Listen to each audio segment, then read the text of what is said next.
Queridos, alguns de nós, não sei quantos, presenciaram um filme, assistiram um filme, onde retrata uma polícia especial que nós temos no estado do Rio de Janeiro, o BOP, Batalhão de Operações, onde ali as pessoas são escolhidas a dedo, segundo o filme. Pegavam aqueles policiais que não eram corruptos, e eles eram escolhidos, eram submetidos a um treinamento severo, e ali eles faziam de tudo para que aqueles policiais de mau caráter ou de resistência baixa desistissem. E a gente pode perceber em ambos os filmes, na parte 1 e na 2, que só os melhores que ficavam. Eles eram separados, escolhidos, treinados para missões especiais. Eles não faziam qualquer coisa, não entravam em qualquer guerra. E sempre que eles entravam, eles eram bem-sucedidos. Aquela finalidade que eles entravam, a missão que eles recebiam, eles executavam. Então eram homens da polícia, que a própria polícia já fazia a sua seleção. Mas para entrar no BOP, havia uma seleção maior ainda. Eram escolhidos a dedos. Havia um tratamento especial. Eles eram capacitados mais que outros. E eles sempre eram bem-sucedidos na missão que eles recebiam. Querido, o texto que nós vemos aqui, há um diálogo entre Deus e um profeta, um diálogo que não é muito comum na Bíblia. Algumas pessoas tiveram um diálogo como esse. Que diálogo é esse, pastor? Um diálogo onde a pessoa discordava de uma ordem de Deus. Onde a pessoa duvidava, não no sentido de ter fé, mas no sentido de risco que a pessoa tinha. A pessoa chegava a questionar. Saulo, ele estava indo para Damasco.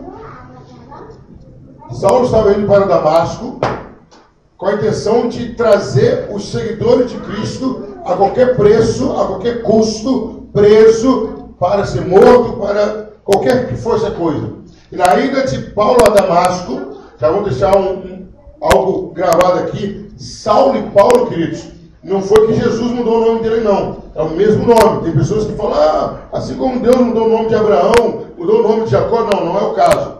Que Saulo era uma pronúncia para os judeus, era no hebraico. E Paulo foi usado para os gregos. Então, como que Paulo foi o apóstolo dos gentios, ele usava mais Paulo. Um exemplo simples, como o meu nome. Meu nome é João em português, John em inglês e Juan em espanhol. Mas é o mesmo nome. É igual, você é pastor lá no país que fala em castelhano. Então vou me chamar mais de Juan. Mas é o mesmo nome, é o caso de Paulo. Paulo e Saulo é o mesmo significado. Não houve mudança da parte de Deus. E Paulo, indo a Damasco para pregar, para caçar os crentes, ele é surpreendido por Jesus. Uma coisa interessante, queridos, que a gente pode acrescentar aqui, né, que nós sabemos, às vezes nós esquecemos, Deus, quando ele age praticamente simultaneamente. Ele age aqui e age ali ao mesmo tempo. Quando Deus estava convertendo Paulo através de Jesus, ele já manda uma mensagem, ele mesmo fala para Ananias, Jesus falando com Paulo e Deus falando para Ananias. Ananias, você vai até a rua tal, na casa de Simão, e lá você vai encontrar com Saulo. Ananias fala, Saulo? Aquele Saulo que caçava e perseguia, que veio com uma ordem dos superiores a Damasco para nos prender, que a notícia corria rápido. Ele é esse mesmo. Mas, Senhor, Saulo não, Senhor. Ele veio para nos matar. Aí Deus responde para ele, vai, porque ele é para mim um instrumento, um vaso escolhido para levar o meu nome aos reis, aos gentios, e eu vou lhe mostrar o quanto é importante sofrer pelo meu nome. E, queridos, em cima dessa palavra que Deus fala com Ananias, em cima desse discurso que um profeta questiona a Deus, um profeta questiona, mas eu vou falar para Paulo, eu vou falar para Saulo, esse perseguidor, você fala, vai, ele é meu escolhido. Eu acho que aquela hora Ananias leva um choque. Saulo escolhido de Deus para levar a palavra. E é em cima disso, queridos, que nessa noite Deus me deu a palavra para falar, os escolhidos de Deus. E aí eu comecei a analisar sobre os escolhidos de Deus, e vocês vão se assustar, porque eu me assustei de certa forma, que algumas coisas em comum a eles, algumas coisas que um escolhido tinha, ou melhor, que todos os escolhidos tinham, que eu comecei a ficar assustado. E aí, queridos, eu separei 3 coisas interessantes sobre os escolhidos de Deus. É a primeira coisa que eu separei, que o Espírito Santo permitiu eu separar, que os escolhidos de Deus são todos, sem exceção, imperfeitos. Todas as pessoas que Deus escolheu na Bíblia são imperfeitas, foram imperfeitas. E não só isso, não só pelo fato de serem pecadoras, mas elas cometeram atitudes erradas. Elas, na época, quebraram as leis que regiam o local que elas moravam. Elas cometeram pecados graves. Elas erraram de modo imperdoáveis. E, queridos, não vou falar todos, mas a maioria dos escolhidos de Deus hoje não seriam aceitos em quase nenhuma igreja. Talvez só na Nova Aliança. Mas em outras igrejas eles não seriam. Eram homens, eram mulheres imperfeitas. Eles tinham um passado comprometedor. O passado deles eram comprometedores. A gente pode citar aqui Sansão, beberrão, alcoólatra. Sansão era alcoólatra, mulherengo, mentiroso. Encrenqueiro. Sansão era aquele homem que por qualquer coisa brigava. Aí a gente volta um pouco mais e encontra Noé, o homem que tinha sido achado graça diante de Deus. Depois que sai da arca, o que acontece? Ele se embriaga, fica nu.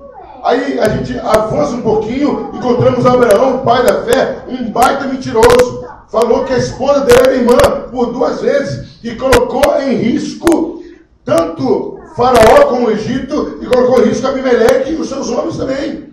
E aí a gente adianta um pouco mais e se confronta com Moisés.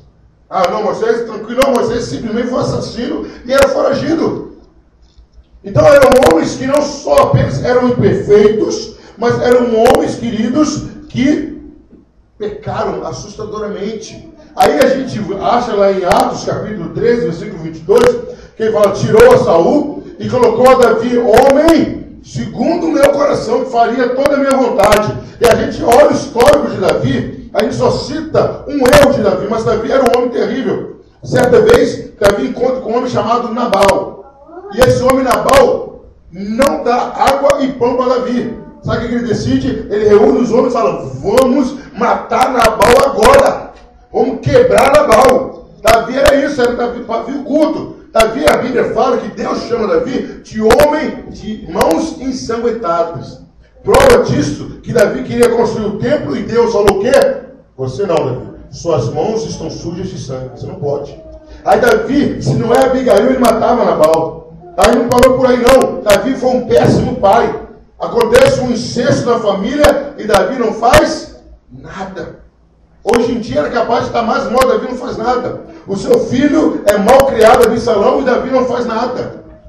Aí ele comete adultério, ele comete assassino, mas ele era o homem que foi escolhido por Deus. E o que eu observei nesses homens, queridos, eram imperfeitos, tinham passado comprometidos, mas uma coisa interessante, que todas essas pessoas Deus resgatou com um braço forte. Deus foi lá e libertou essas pessoas. Deus foi lá e separou essas pessoas. Deus, queridos, moveu de um modo tão poderoso. Ele libertou, Ele livrou as pessoas, Ele purificou as pessoas e principalmente, Ele libertou as pessoas. Ele livrou as pessoas. Ele purificou as pessoas. Mas o que eu acho mais impressionante dos escolhidos de Deus, que Deus perdoou os pecados de todos eles. Eram homens imperfeitos, além da imperfeição natural do homem, eles erraram tragicamente, e eles foram libertos, foram livres. Davi foi livre da mão de Saul várias vezes, Sansão foi livre dos filisteus, Moisés foi livre, e ainda, além disso tudo, Deus perdoou os seus pecados. E o que eu acho interessante ainda nos escolhidos de Deus, que Deus buscou os escolhidos deles nos lugares mais estranhos que podia ter. Um era boiadeiro, Amós era boiadeiro, Deus foi lá e buscou Amós. Davi cuidava de ovelha, Deus foi lá e buscou Davi. Moisés cuidava de ovelha, Deus foi lá e buscou Moisés. Gideão era um homem que era medroso, que estava escondido, limpando e guardando o trigo e a uva. Deus foi lá no esconderijo e busca a Gideão. Queridos, Deus vai lá e permite Saul, que cuidava de jumenta, ser rei. O que eu começo a observar, queridos, que eles eram homens imperfeitos e viviam em lugares que jamais poderiam chegar onde eles chegaram. Os escolhidos de Deus, primeira coisa, eles são imperfeitos. Agora vamos só entre a gente aqui. Não parece um pouquinho com a gente isso? Quem é imperfeito aqui? Vou levantar tudo aqui. Quem já não cometeu um pecado, ou quem já não teve um passado, que não gosta nem de ser lembrado das atitudes que fizeram no passado?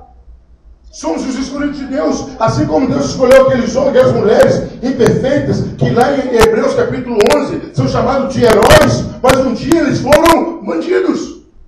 Um dia eles foram errantes. Mas Deus os escolheu. E Deus nos escolheu também. Deus nos escolheu sabendo que a gente era imperfeito. Deus nos escolheu conhecendo todo o nosso passado. Passado este, se fosse trazido à tona, nós não iríamos ser aceitos em lugar nenhum. E queridos, puxe pela sua memória, Deus usou o braço forte dele. E foi lá onde você estava, cercado pelo pecado, dominado pelo diabo, totalmente perdido, desorientado, iludido. Deus foi lá com o braço forte através de Jesus, te resgatou e te purificou e te livrou. Quantos livramentos de morte que Deus te deu? Aleluia. Quantos livramentos de crimes, de assalto? Quantas coisas que Deus te livrou nessa vida? Quantos infartos você não imagina que Deus não deixou você ter? Quantos AVC, quantos derrames que era você ter tido, você não teve? Foi livramento de Deus. Aleluia. O primordial. Nós não temos noção. Quantos pecados que Deus nos perdoou. Glória a Deus. Somos idênticos aos escolhidos do passado, imperfeitos pecadores, mas nós somos libertos, livres, purificados e tivemos os pecados perdoados.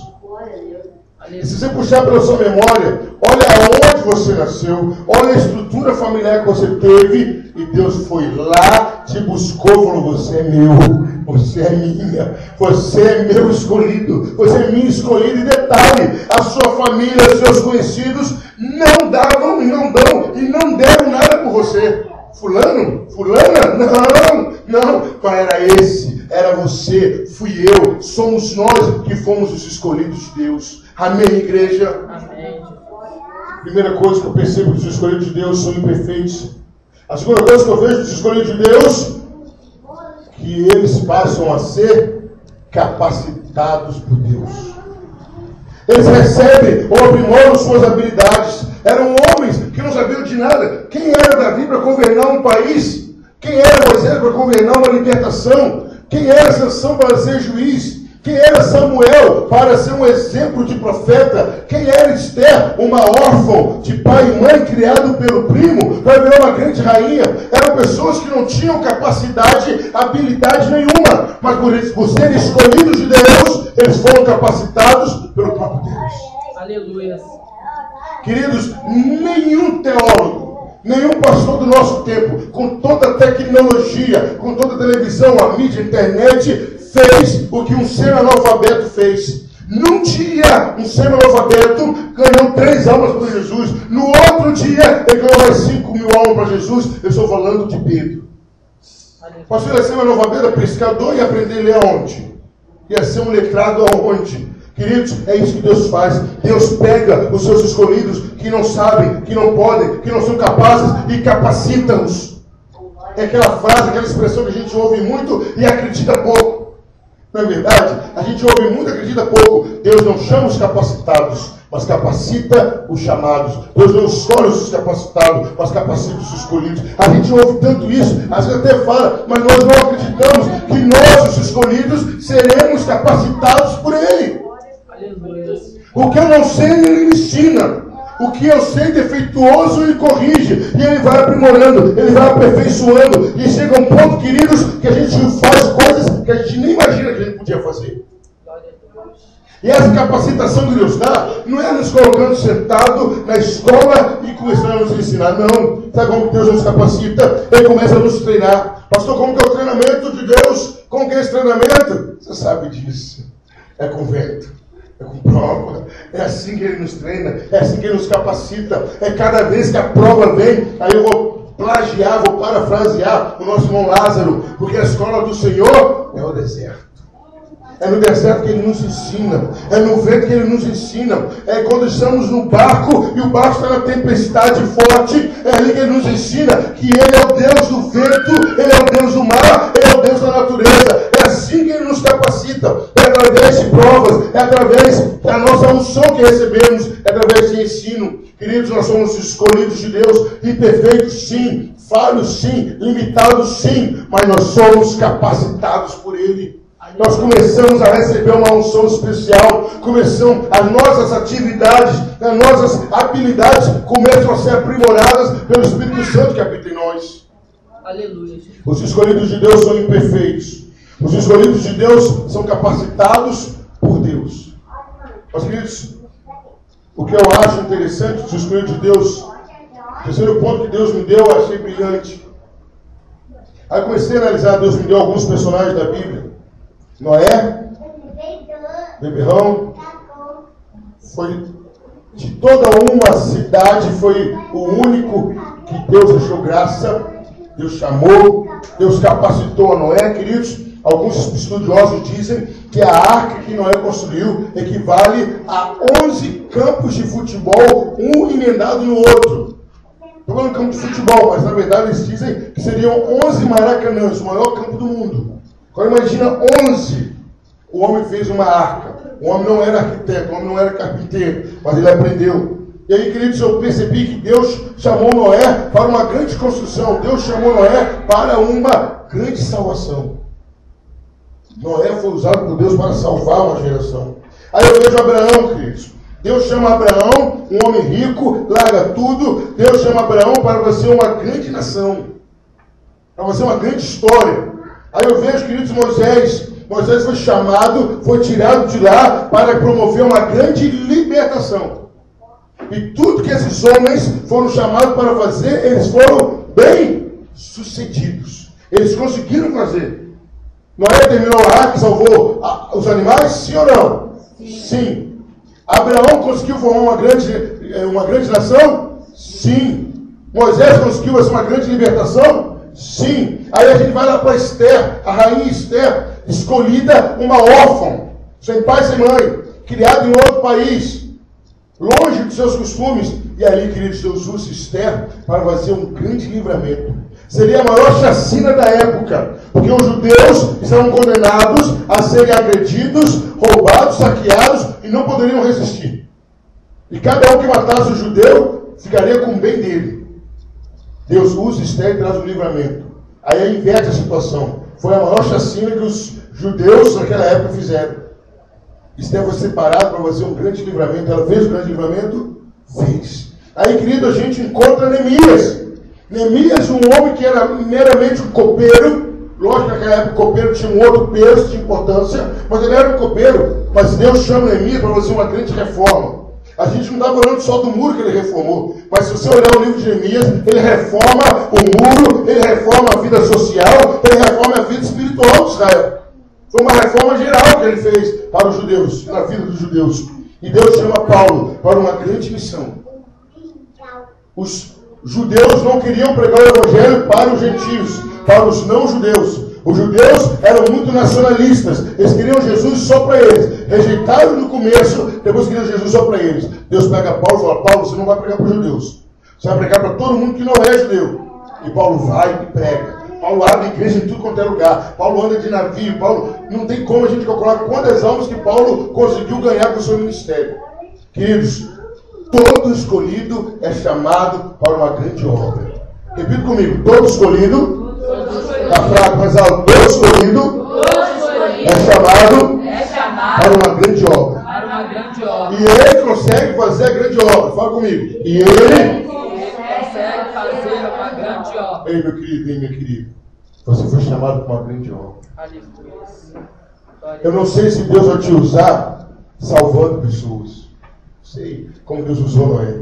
Eu não sei se Deus vai te usar para ser uma grande nação de salvos por Jesus Cristo. Eu não sei se Deus está te chamando para promover uma grande libertação em algum lugar, como Deus chamou Moisés para a libertação. Eu não sei se Deus está te chamando como Esther para fazer um grande livramento. Eu não sei se Deus está te chamando como Neemias para fazer uma grande reforma onde você está.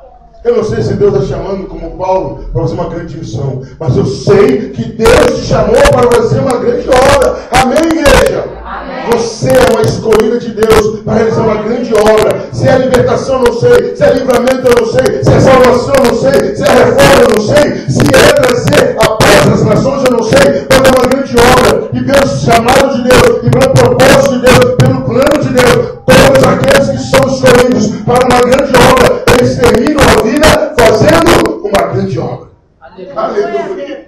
Deus não tem os seus planos frustrados. Deus não recua. Eu costumo dizer que Deus não tem o plano B, porque o plano A de Deus sempre funciona. Plano B é quando o A falha, e você faz parte do plano A de Deus. Aleluia. Foi você que Deus escolheu, foi você que Deus capacitou. Tinha tantas outras pessoas que Ele poderia ter chamado, mas foi a você, foi a mim, foi a nós que estamos aqui, que Ele falou: você é eu te remi, eu te escolhi, eu te chamei pelo nome. E eu tenho uma capacitação para te dar. Tudo aquilo que você não sabe, eu te dou. Tudo aquilo que você não tem, eu te dou. As habilidades que são imperfeitas, eu vou aprimorá-las. Eu vou aperfeiçoá-las. O que você não sabe, eu passo a te ensinar. Eu vou te provar, eu estou te provando. Eu estou te apertando. Porque é assim que eu te ensino. É assim que eu vou te exaltar. É te provando que eu vou te exaltar. E Ele fala: eu tenho uma grande obra na sua vida. E eu quero te falar uma coisa, meu querido. Ei, aleluia. Deus pode dizer o seguinte: a obra que Ele tem para você fazer, essa Ele não vai chamar outra, é você quem vai fazer. Eu lembro do apóstolo Paulo. Olha a missão de Paulo. Quando Deus chama Paulo, fala: olha, vai Ananias, chama Paulo, ora por ele, que ele está cego, ele vai voltar a enxergar, batiza Paulo, porque ele vai ser usado para pregar para reis, gentios, e ele vai fazer isso. E queridos, Paulo, no final da sua vida, ele fala: lindo, combati o bom combate. Oh, aleluia. Ele diz que eu consegui lutar as lutas que eu tinha que lutar. Aí ele fala: completei a carreira, quer dizer, eu cumpri a minha missão e guardei a fé ainda.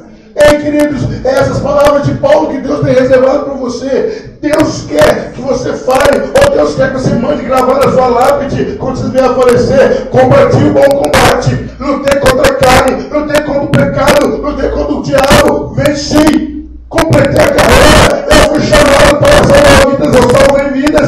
Eu fui chamado para libertar, eu libertei vidas. Eu fui chamado para louvar e adorar, e através do meu louvor vidas serem curadas e libertas. Eu completei a carreira, e acima de tudo, eu guardei a fé. Nós somos chamados, somos os escolhidos de Deus. O escolhido de Deus não conhece fracasso, não conhece derrota, porque o seu Deus o escolhe, o separa de onde ele estava, tira dos lugares mais obscuros, mais estranhos possíveis. Ele tira você. Querido, deixa eu falar uma coisa. Às vezes, meu querido, Deus está falando com alguém aqui nesse momento. Às vezes Deus tem que te tirar do meio da sua família, porque se você continuasse ali, você não faria o propósito de Deus. Às vezes Deus te isola dos seus, te isola de onde você nasceu. Às vezes Deus te muda de emprego, Deus muda tudo, tira tudo, porque o escolhido de Deus faz parte do plano A de Deus. Não sei se você vai gostar dessa notícia, mas Deus manda te falar, você querendo ou não, o plano de Deus na sua vida vai acontecer. A missão que Ele te deu, você vai concluir. A missão que Ele te deu, você vai executar, porque você é escolhido de Deus. Deus não tem plano B, é o plano A de Deus. Meu querido, minha querida, nós podemos fazer uma grande obra. Nós somos escolhidos para uma grande obra. Eu quero que você tenha certeza disso. Os escolhidos sempre cumprem com a grande missão que Deus deu a eles. Os escolhidos sempre fazem a missão. Nenhum escolhido, queridos, fraquejou. Nenhum escolhido olhou para trás. Eu quero que vocês atentem isso. Quantas vezes você falou que a vida estava difícil? Quantas vezes você até pensou em desistir? Quantas vezes você colocou até a sua cruz de lado? Ei, meu querido. Aleluia. Sabe que você ainda está de pé? Porque o escolhido de Deus é Deus que o sustenta, é Deus que o levanta, é Deus que toma pela mão e fala: eu sou contigo, não temas, não te espantes, porque eu te escolhi. Tenha coragem. Não parte do livro dessa lei. Ei, meu querido, minha querida, não olhe para o tamanho da sua força, não olhe para as suas limitações. Você é um escolhido de Deus, você é uma escolhida de Deus, e o escolhido de Deus cumpre a missão. E a missão nossa nessa noite é essa: que nós somos chamados para fazer uma grande obra, cada um numa área, mas nós vamos terminar essa grande obra. Amém, igreja? Amém. Eu quero deixar essa palavra para você. Você é um escolhido de Deus. Deus te tirou lá, só você sabe aonde você estava. Só você sabe que pelo rumo da sua família, aonde você ia chegar. pelo quadro clínico, quadro médico, pelo histórico da sua família, pelos antecedentes da sua família, aonde você chegar, mas Deus foi lá que tirou. Aqui. Aí Deus foi lá, pegou você, com todo carinho, oh, aleluia, glória a Deus. Estava sujinho, tinha pecado até na alma. Ele te mergulhou no sangue do Cordeiro. Glória a Deus. Aleluia. Você levantou com as roupas brancas, alvas como a neve. E ele colocou seu acusador debaixo do pé de Jesus Cristo. Aleluia. E disse através de Paulo: nenhuma condenação há para aqueles que estão em Cristo Jesus. Glória a Deus. Ele te perdoou, ele te libertou, ele te livrou, ele te purificou, ele te fez uma nova criatura. Aleluia. Aí você começou do zero, não sabia nada, não podia nada, não conhecia nada, aí ele começou a te dar o Espírito Santo para te capacitar, para te orientar, para te corrigir, para te fazer forte. Tem um texto em Hebreus que encaixa na sua vida. Se eu estiver falando errado, você pode me corrigir. E esse texto é a nossa vida. Da fraqueza tiraram forças. É impossível. Mas para o escolhido jamais existe a palavra impossível. Quantas vezes o diabo amou, quantas vezes o diabo te secou, quantas vezes que o seu eu se levantou, mas o escolhido de Deus é escolhido e escolhido para vencer. Amém, igreja? Amém. E aí, queridos, ele fala: agora você está escolhido, está preparado. Eis a sua missão. Aleluia. Meu querido, levante, pegue essa missão, leve até o fim, porque todo escolhido termina a sua vida em vitória. Glória a Deus. Tudo. Não há um escolhido que não terminou assim. Todo escolhido, ele consegue completar a sua carreira, ele consegue guardar a fé. E nós somos escolhidos. Nós somos escolhidos para vencer. Eu termino minha frase, meu sermão, com as palavras cérebro de Jesus. No mundo tereis aflições, mas tem bom ânimo. Eu venci. Glória a Deus. Aleluia. Deus nos abençoe grande e poderosamente. Amém, igreja. Essa palavra